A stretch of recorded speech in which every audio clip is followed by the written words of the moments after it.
I like the newer buildings. They fit.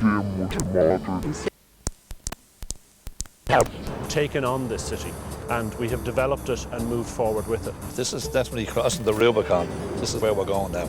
Just really taking hold of the damaged places and kind of giving them back life.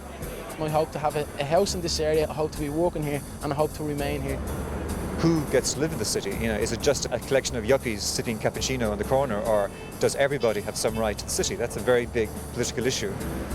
There has been a lot to be learned, and because of the pause that now exists, we have time to consolidate and expand and anticipate yet another growth period.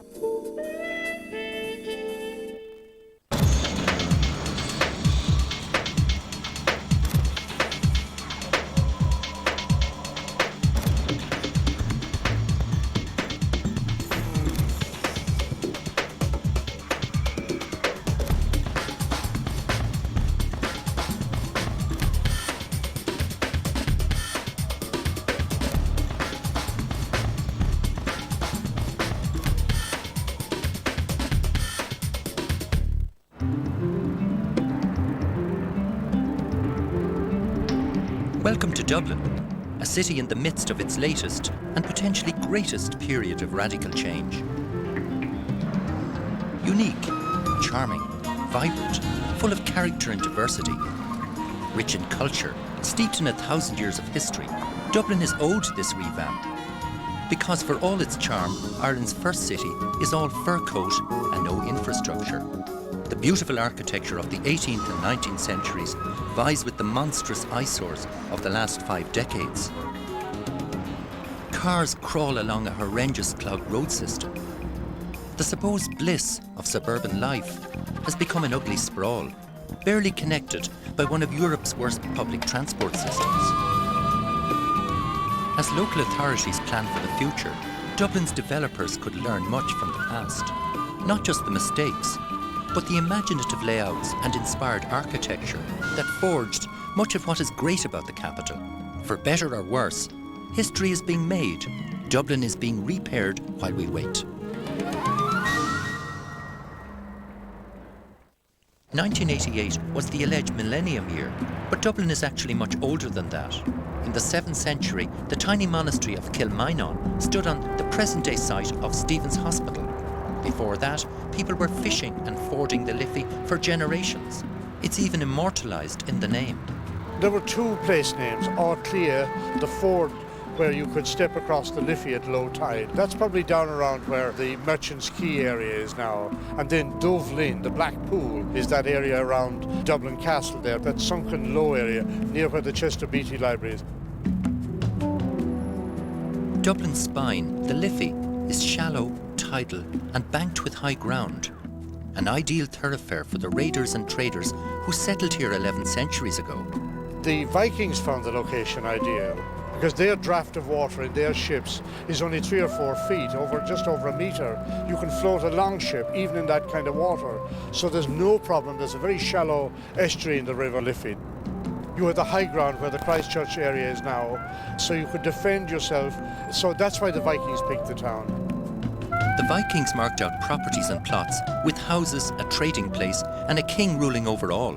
Unlike the indigenous Irish monastic towns, the Viking model was much more a precursor to the European tradition of towns. The streets were fairly narrow. It was a wooden, wattle, willow type world. Lots of thatch, the smell of smoke, low roofs very near the ground, smells everywhere, congested area. But all the ingredients of the town are there. The idea of a townsman as a citizen owning his own plot, fenced in from his neighbour with total control of his plot of ground. That's the Scandinavian contribution to Irish urban history. Very different to the Romans. The idea of a Roman town is flat, defendable, grid system like modern Amsterdam or New York.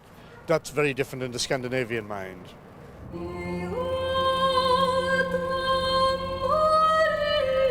Within 250 years, Dublin was one of the most prominent trading centres in the world.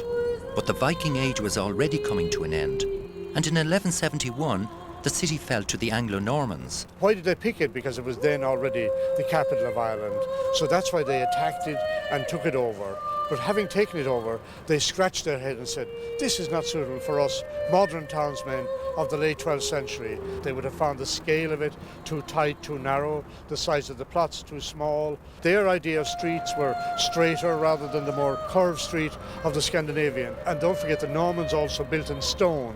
Some houses in the 12th century would have been of stone, merchants' houses, big houses, palaces of important men, bishops and things, so that the Normans had a very different view of towns. They had ideas of town organisation actually in a philosophical sense in their minds, totally in contrast to the Scandinavians. The Normans set to work, expanding the docks and creating a deep river channel. They reconstructed the town walls and gates, built Dublin Castle, the large abbeys and the stone cathedrals of Christ Church and St. Patrick's. When Trinity College was built in 1592, the medieval town was in very poor shape. Aside from some suburban expansion to the east, Dublin had basically stagnated for 400 years, but a pivotal change was on the way.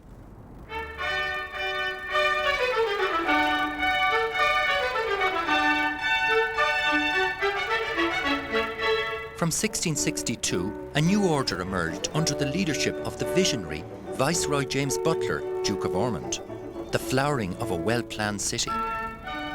He laid out St. Stephen's Green and the Phoenix Park, built the Royal Hospital and encouraged riverside developers like Aston, Jervis, Usher and Ellis to construct Dublin's quays.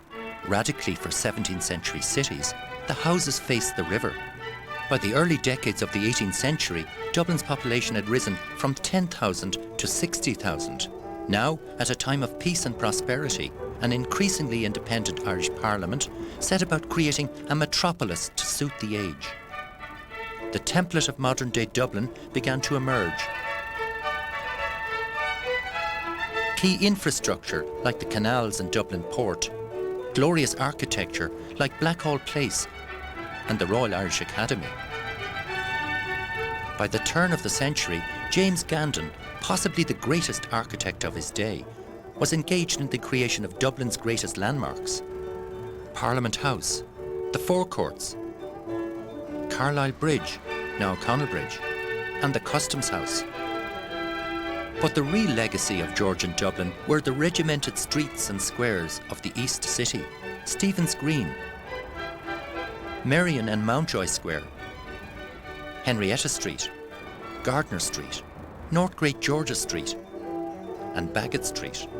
Their architects, Dominic, Pembroke, Gardner and Fitzwilliam, were arguably Dublin's greatest developers. The houses had to be built of brick, and that's what gives Dublin its different type of Georgian architecture, because Bath and Edinburgh, the other great Georgian cities, are built out of stone. But here the leases said they had to be built out of brick, they had to be 4 stories over basement, the pavement had to be such and such a width. The only place an owner or a builder could make his presence felt was in the doorways. You weren't allowed to have bow windows or any projections, but you could have a fancy door case and the fan lights, which are some of the treasures of Georgian Dublin. For all their aesthetic beauty, these terraces were masterpieces of high-density housing. Could there be a lesson here for today's developers? A single house in Georgian times could have had a great number of people living in it, the family and the nannies and the nurses and the butlers and the maids. Most Georgian streets and all the Georgian squares, the terraces of houses have stable lanes behind them where the horse and carriage would be driven around and into their own little, what we call the mews houses now. So you would have had the driver of the carriage and the boy to polish the boots, etc., etc. So they worked very well from the owner's point of view. From 1757, when the wide streets commissioners swept away the narrow lanes of medieval Dublin, most of the streetscape we know today was formed, but not every citizen would benefit from it. Georgian Dublin was an elitist city which very much reflected the difference between the various classes. If you were upper or middle class, you clearly had access and advantages to amenities like the squares in which the poorer people would have been excluded. And we know that there were very severe slum conditions in large parts of the city. But certainly a framework and a legacy was left. I think Georgian Dublin is one of the great legacies of the 18th century Anglo-Irish. It's as important as Newgrange in terms of our national inheritance or patrimony. It's one of the glories of Ireland. It's the entirety of it that's important. It's not any one building that's important. It's the whole lot as a unit integrated, as an overall urban concept.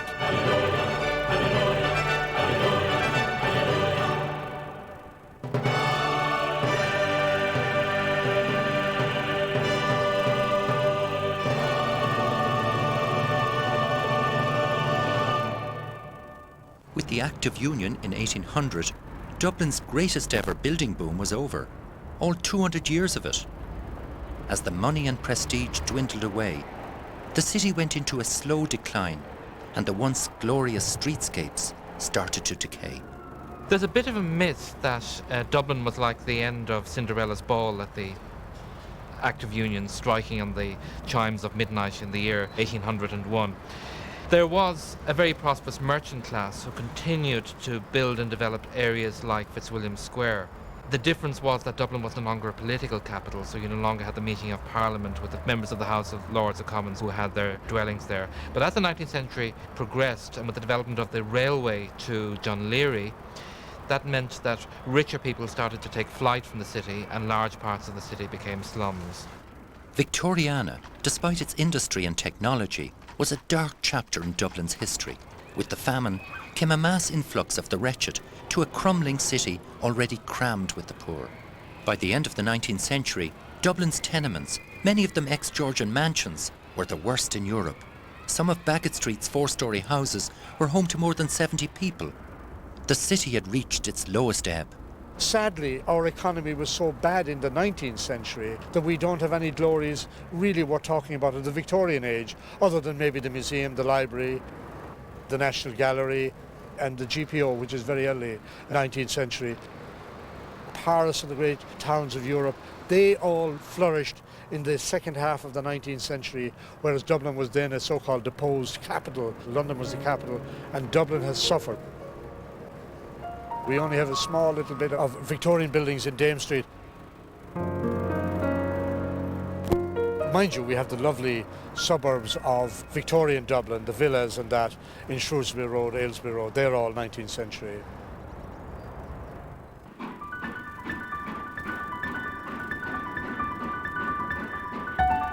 The leafy suburb, offering the best of country and city life, has been aspired to since wealthy Dubliners decamped to places like Rathgar, Clontarf and Dunleary in the 19th century.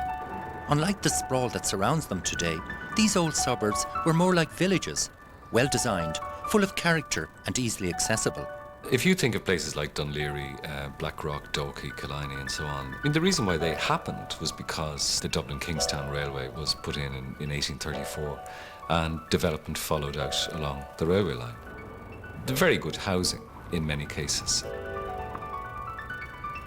Dublin was a much more compact city in the middle of the 19th century, and where it extended out, it was along railway lines or tram lines. And that was a sustainable pattern of development. The early 20th century and the War of Independence dealt one of the worst blows to the cityscape of Dublin. We tend not to think of Dublin in terms of wartime bombing, but the devastation caused by the 16 Rising and the Civil War, the bombardment of the forecourts, resulted in the dereliction of huge areas of the city centre and the main public buildings. But these were extremely well rebuilt in the 1920s, in the classical style of architecture which still prevailed. But there was at the same time much of the city falling into slums.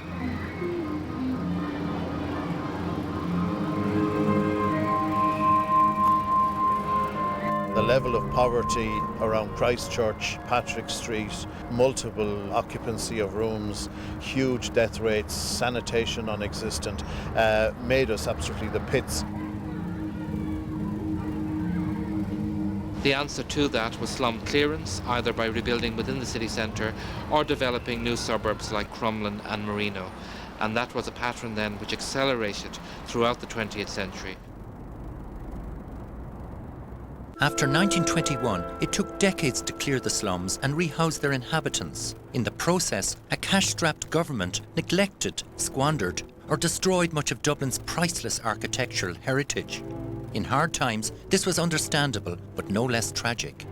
The inner city was now as far removed from its former Georgian glory as ever. But the real death knell was sounded in the 50s, when the last unifying element of the city came under attack, the rail network. Soon, the inner city would become a place of business, accessed only by the car. Terrible mistakes were made in the late 20th century. First of all, in transport planning. The closure of the Harker Street line by Todd Andrews is well known. But even more serious was the abandonment of the magnificent tram system. Trams going to Sutton, to Lucan, all the way to Blessington, as well as serving most of the inner suburbs like Clontarf and Terenure, were simply scrapped and replaced by a bus system which was very efficient in its time, but as time passed had to compete more and more with the increasing motor traffic in the city, and ultimately became the floundering, inefficient system that we know we have today. In the 60s and 70s, Dublin saw another barbaric sweeping away of the past, and the scars still show the destruction of Georgian Dublin. Sadly, in the 1960s, when modern architecture was everything and people didn't really appreciate how we should conserve our old buildings, we actually lost a huge amount of our Georgian buildings. For instance, you have the ESB building, the famous one where they knocked down 16 houses in Fitzwilliam Street because modern architecture was the thing.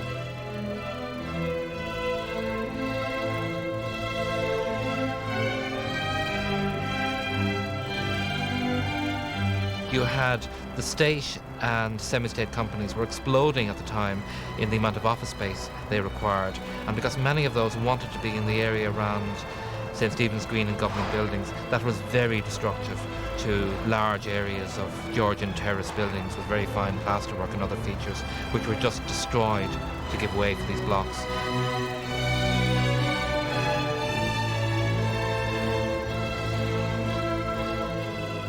The inner city became a shadow of its once vibrant human self. Congested and polluted by day, lifeless by night. Huge chunks of the best architecture replaced by the worst.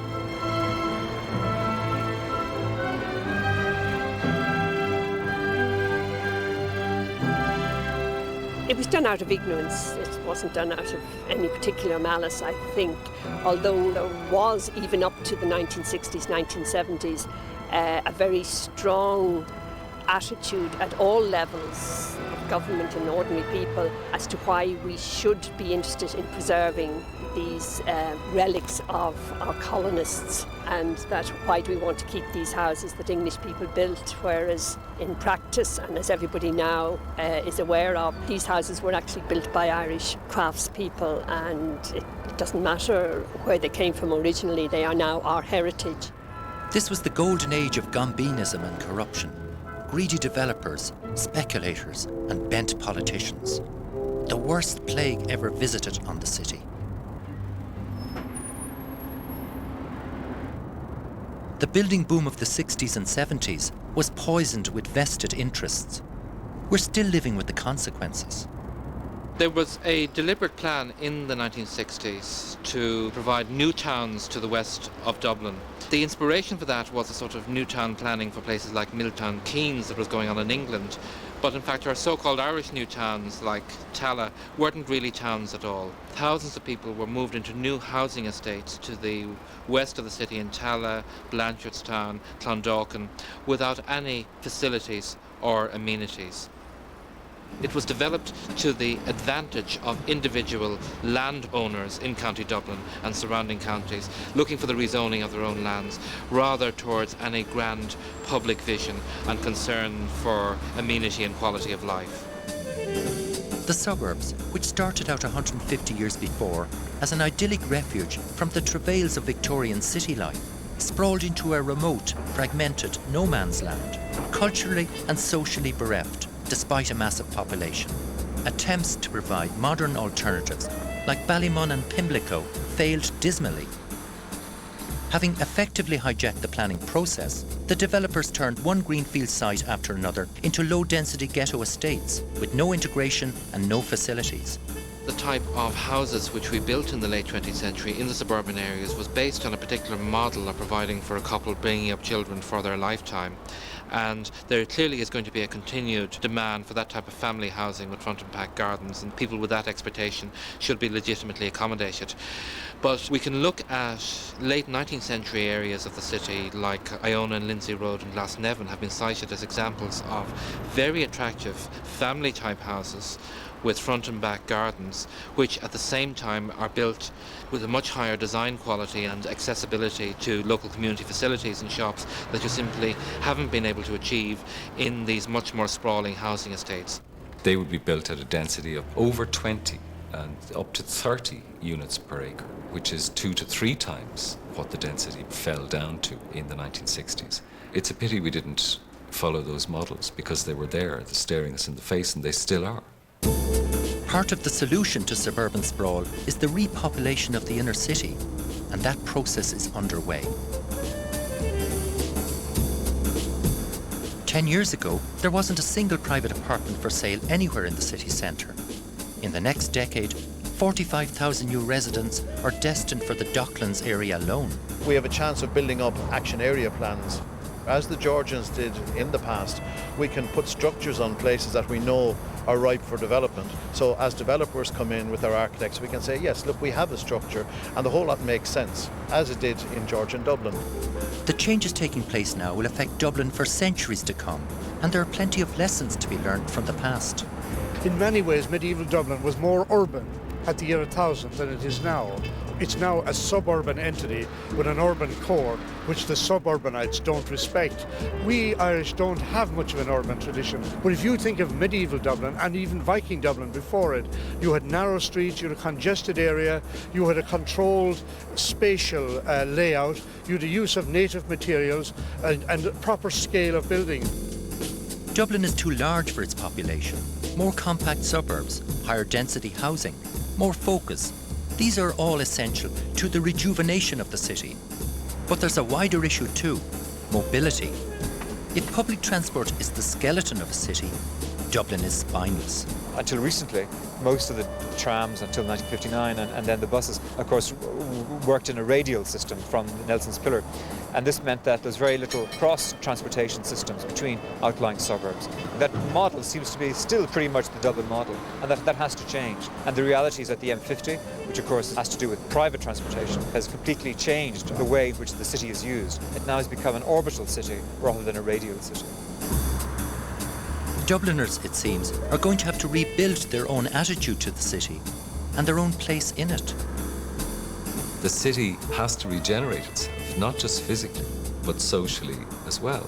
People have got to start thinking in terms of living in the city, as opposed to living in Carlin or in Gorey or whatever and driving into town.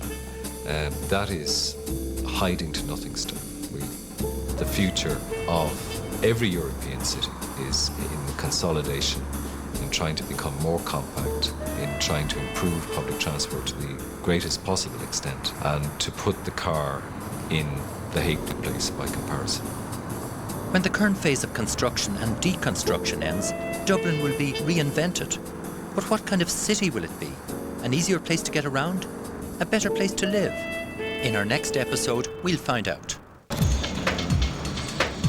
For more information on tonight's programme, you can visit the website at www.rte.ie/TV/Dublin or look up Airtel page 353.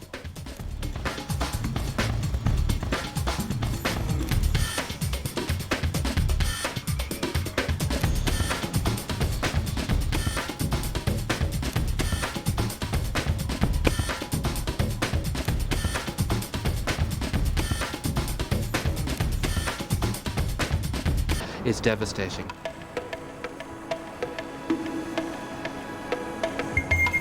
The question for us is, can you in effect draw a line around the Greater Dublin area and consolidate inside that line to the extent that you can almost restrict development outside it in the way that development is restricted in other European cities.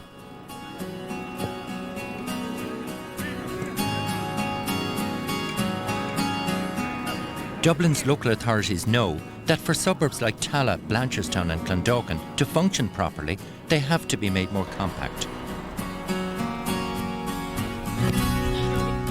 Local services like public transport, the local doctor, the local chemist, the local shop, the hairdresser are now all threatened.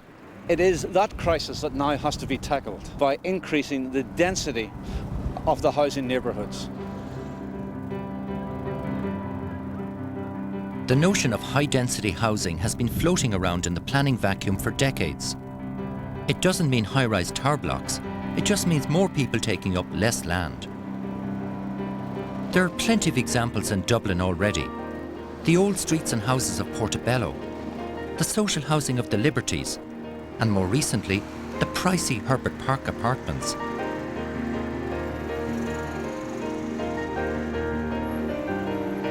Compared to these, the low-density terraces and semis of suburbia are an unsustainable blight. So spread out, they isolate their residents. So wasteful of land, they make public transport uneconomical, forcing people into their cars for school runs, shopping and work.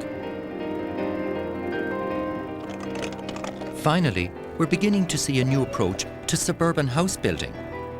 Designs that generate a proper sense of community, like this mix of different-sized homes at Brookfield in Tallaght.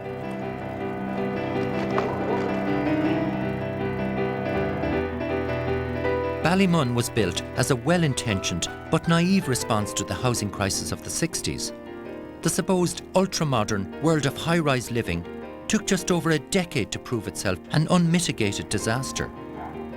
Isolated and offering no security or sense of place, the towers quickly became rundown and depopulated.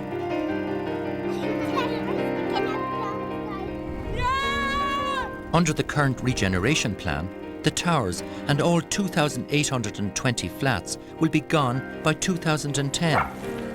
In their place will be a new $2.5 billion high-density streetscape, now under construction.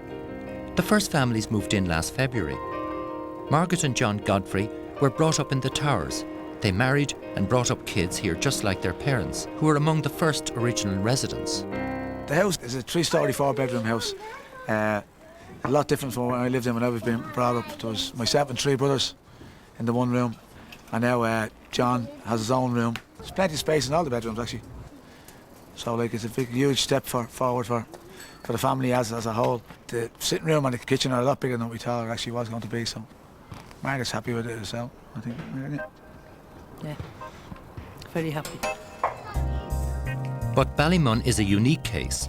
The real challenge for architects is to create alternatives to low-rise sprawl. A new development of 800 houses at Balgaddy in Clondalkin will involve 4 architectural firms. Phase 1, designed by Howley Harrington Architects at a compact 25 houses per acre, uses a clever layout to provide communal space and privacy for the families that live there. Uniquely, Balgaddy was designed for pedestrians, not cars and road access. This, according to the Dublin Transportation Office, is the only sustainable way forward. We're all the time thinking about how does a place work, and it starts first. Everybody to start their journey are pedestrian. Even if it's just walking out of your house to the door of your car. Next cyclists, next public transport, and finally the car. We need higher density so that walking is a real choice. We're trying to get a 10 to 15 minute frequency local bus service. That means it has to be guaranteed a route that it can achieve those frequencies. Higher density should actually afford an opportunity for new designs, new types of streets, new types of layouts, and walking and cycling we should see have a greater priority in that design. Many of the large car-dependent suburbs have the population of towns without the focal points and identity that brings people together. It's not enough to just redesign the houses. What's needed is common ground and a sense of place. Dublin needs a new series of squares and public spaces. We are now in the very centre of Millennium Square, which in 2 or 3 short years will be the biggest public square in Ireland. All this car parking will be replaced by a high quality public space surrounded by new buildings, new hotels, housing that will be serviced by Lewis, coming right here to the very heart of the square. The success of these new town centres hinges on how they relate to the rest of the city, which is where the Lewis and the new public transport network comes in, linking the suburbs together and, crucially, feeding people to and from the heart of the city.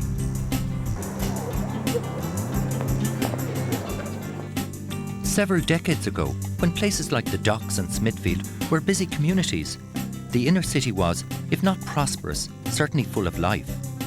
But as the core of Dublin decayed, so did its population. By the late 80s, the inner city was, in Dublin parlance, a kip. If there was any hope for the future, people had to be attracted back. Fueled by the tax incentives of an urban renewal initiative, developers began building a new generation of high-density apartments, some of them rather flawed, to say the least. The idea that you could build anything, irrespective of its quality, and offer this as a model to people was wrong. I mean, the idea of the shoebox apartment, where people were expected to live in a space of 350 square feet, I mean, you couldn't even swing a cat in a space like that. A lot of regeneration at that time was acceptable on the basis that any kind of regeneration was better than none. So it's probably true to say that the kind of standards that were accepted then for residential accommodation and commercial development as well would have been below the levels that we would insist on now. In reaction to the people of Dublin's criticism, a far higher standard of architecture began to emerge. In the mid-1990s, the Department of the Environment brought in stricter guidelines for the design of new apartments. But by this stage, the repopulation of the city centre had already begun.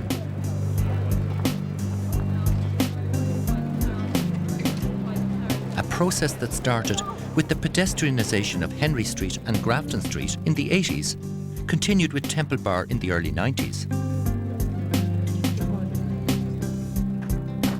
The redevelopment of this medieval streetscape, with its modern apartments and cafes, brought a new ambience to the city, one which didn't end at rush hour. Ideas all waiting for the shore, taking steps in reverse, no eyes, these tired ideas all waiting for the shore.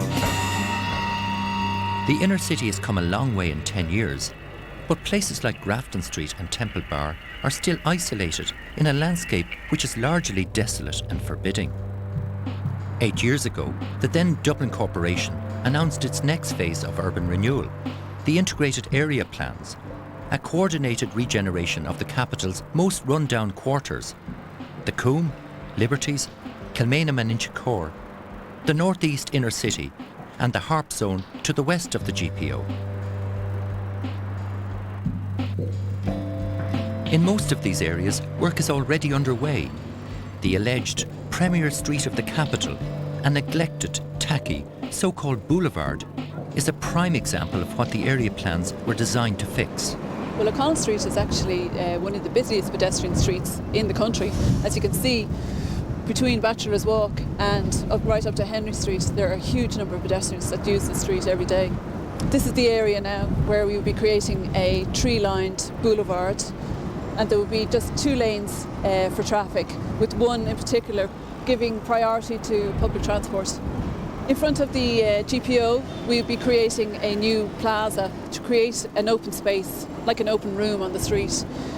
And the Spire of Dublin will be located where Nelson's Pillar was once located. And if you look further up the street, you can see the flower sellers. This is the 5th generation of the same family that have operated a flower stall on the street. Their family actually were one of the flower sellers that had a stall at the base of Nelson's Pillar. So the tradition is continuing in the street at present. One of the main principles of the area plans is to build on local tradition. Sadly, one of the inner city's strongest traditions is poverty. We have a legacy of social problems and black spots that have been seriously in need of rejuvenation and regeneration for decades. And we now have an opportunity to crack that once and for all. Every single local authority black spot is now either being regenerated or is about to be.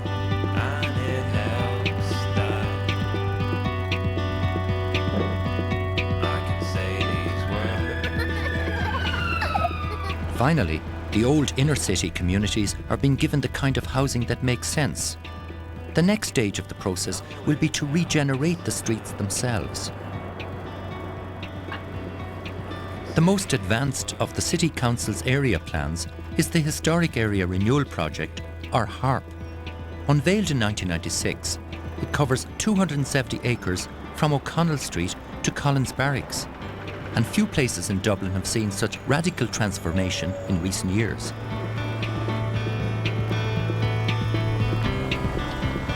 Starved of investment for decades, this part of the North City has more than its fair share of problems and degradation.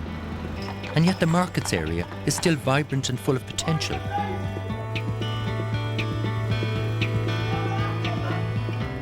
Phase 1 of the rescue plan, including Smithfield Square, the Distillery Apartments and new social housing, will eventually be part of the Lewis network, running parallel to the Liffey.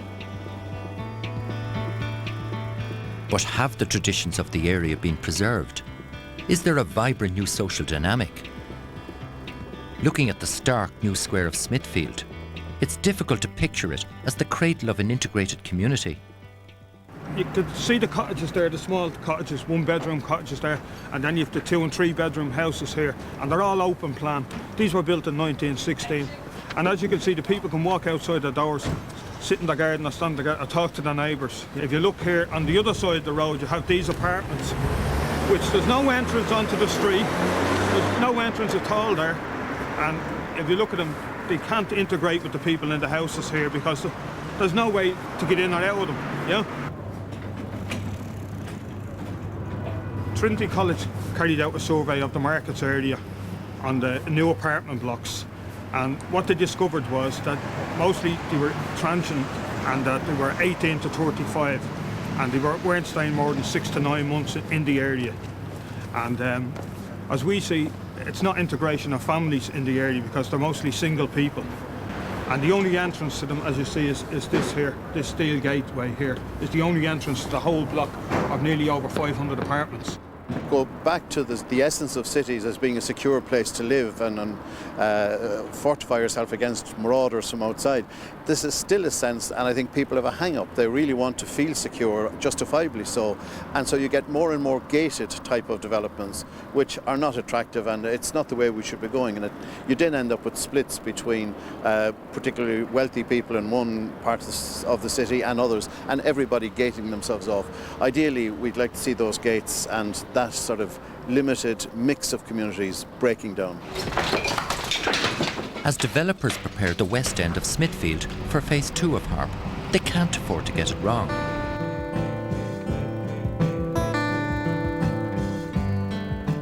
But there's an even trickier challenge than social integration ahead. Families.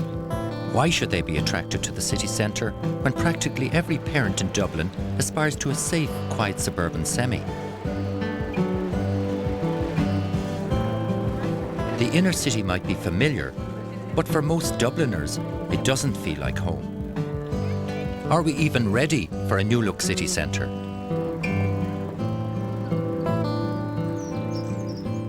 We don't appreciate public space, we don't value it. Somebody got sick on the Millennium Bridge the night it was opened. I mean, they could have leaned over the rail and got sick into the river, but they got sick on the bridge instead. The surface of the bridge is covered in chewing gum. You know, it's acquiring a rubberized surface that was never intended. It's hard to get a vision of the future right now, but there are sneak previews on show elsewhere in Europe. Amsterdam is an old compact-scale city with a long tradition of enlightened spatial planning. It holds 2.5 times Dublin's population inside the same footprint. But people get around more easily. There's less congestion, a real commitment to pedestrians and cyclists, and better city housing. Integrated apartment buildings may be new to Dublin, but the Dutch have been building and living in them since the 16th century. It's quite fascinating, the combination and mixture that they have of very, very high quality residential at high densities, and yet without substantial high-rise buildings. They don't have tall skyscrapers. They have a very intense, wonderful street network, which I think is the sort of ideal I would be pursuing. The parallels with Dublin are extraordinary. Post-war Amsterdam had the same crisis Dublin faces now. A crisis they solved with exciting new approaches to urban design. Using top architects from around Europe, they built attractive, modern streetscapes without taking from the character of the old city. I think 20 years ago, 30 years ago even, the number of inhabitants was declining. And the whole city looked like it was not any more attractive for people to live in. Many people moved to the suburbs. So we said, well, how can we invent something that keeps the families here and also keep the density on 100 per hectare? This took about 2 years. So we had to invent a new housing typology.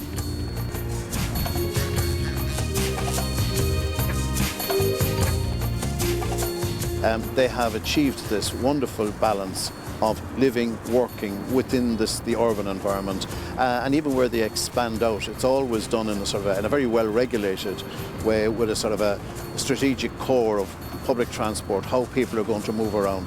But the thing, I suppose, in visiting places like Amsterdam is, without actually building substantially high-rise buildings, they can achieve at 3 and 4 and 5, 6-story buildings, very, very vibrant, animated, exciting places to live for lots and lots of people. Could the same planning principles be applied here? In theory, yes. Dublin has a lot to build on and a lot to be proud of. But there's more to attracting families back to the city centre than the Customs House and the Liffey Boardwalk. The solution is part architecture and part psychology. If we're to break the cycle, of suburbanisation, we have to be able to offer families and putative families living spaces in the centre of Dublin which make sense to them and where they can imagine, bringing up kids and so on, rather than, being caught up in this notion that they have to have a 2-story house with a front and back garden in the suburbs.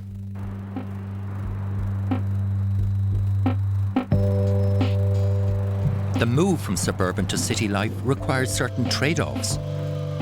Apartments instead of semi-Ds. Parks and public spaces instead of private gardens. Pedestrian culture instead of car dependency. But the fact that this choice even exists is a measure of how much things have improved. Elsewhere, Dublin's planners are developing new ways to capitalise on the city's best assets. The Liffey has its boardwalk and new bridge. The area surrounding Guinness's, centred on the Media Lab, is becoming a new landmark for the 21st century.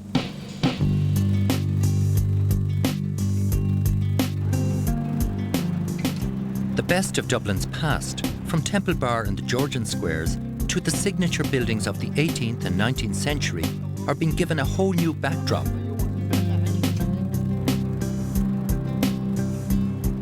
Next on the urban agenda is an assault on one of Dublin's oldest frontiers, the legendary Northside-Southside Liffey divide.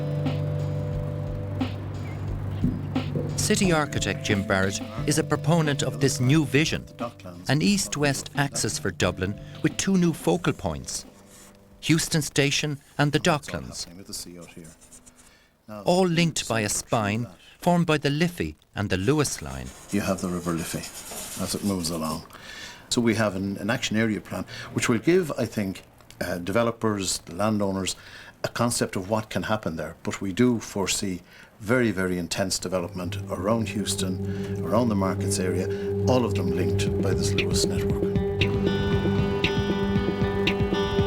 We could be on the verge of a vibrant new high-density city. Work at Euston has begun and the Docklands development is already well advanced. But what will the future West and East Siders of Dublin make of it all? Clearly there's a vision for the future, but for Dubliners to accept city life, the centre must be designed for people, not for cars. And that means high-quality public transport. Over the next 10